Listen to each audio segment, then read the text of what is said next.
tarunaya.com web අඩවියට පිවිස මා විසින් ඉදිරිපත් කරන ලග්න පලාපල හා සම්බන්ධ වන ඔබ සමට යහපතක්ම වේවා.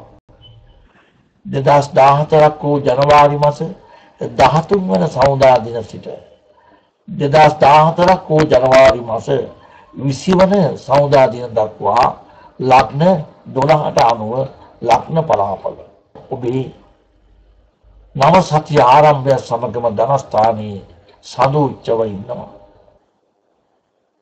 මේ අනුව මේ සතියේ ඔබේ ආර්ථික බලාපොරොත්තු ඉටු වෙනවා.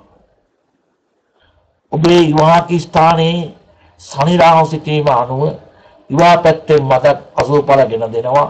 මේ විවාහ පැත්තෙන් ගෙන දෙන අසුබඵල විවාහ ජීවිත ගත කරන අයටත් බලපාන අතරතුරදී විවාහ අපේක්ෂාවෙන් පසුවන අයටත් බලපානවා. ඒ ගැන සැලකිලිමත් වන්න. ඒ වගේම තමන්ගේ දෙමව්පියන්ගෙන් වැඩිහිටියන්ගෙන් සහෝදර සහෝදරයන්ගෙන් යම්කිසි දේපලක් තෑගි භෝග මුදලක් ලැබීමට තිබුණා නම් එයත් ප්‍රමාද වෙනවා. නමුත් රැකියා කටයුතු හොඳින් කරගන්න වාග්ය ලැබෙන්නේ ඔබේ වික්‍රම ස්ථානයේ අධිපති බුධ ඔබේ රැකියා ස්ථානයේ බලගතුව සිටීම අනුවයි. ඒ වගේම ඔබේ පෙරපින් බලය ගැන කියන නම වෙන්නේ රවි සිකුර සිටීම අනුව පෙරපින් බලයක් ටිකක් හිමියි.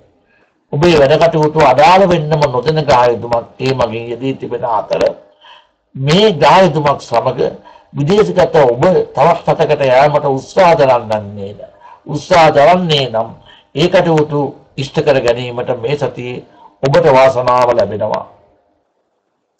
ඔබට සුබ දිනයන් වන්නේ අඟහරුවාදා දිනය.